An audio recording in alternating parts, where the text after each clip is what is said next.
The misconception of AI is that you can just apply AI to anything and it'll work. Or like you give it the right prompt and it'll work.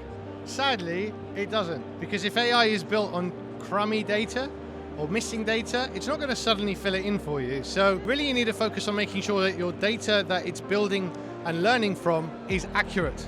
Only then can it actually give you an accurate forecast, because if you base an assumption on gaps in your data, then you're going to have gaps in your outcome. If you don't engage the business users and ask them what data they need for their business, you're basically, working your AI on data that's not really relevant to business users. You think you've done something great, but without user engagement, who knows? You need to have at least some guidelines around how you're going to use AI in the business. Unless you give them some guidelines as to what data can and can't be used for, you're really just opening up to the Wild West.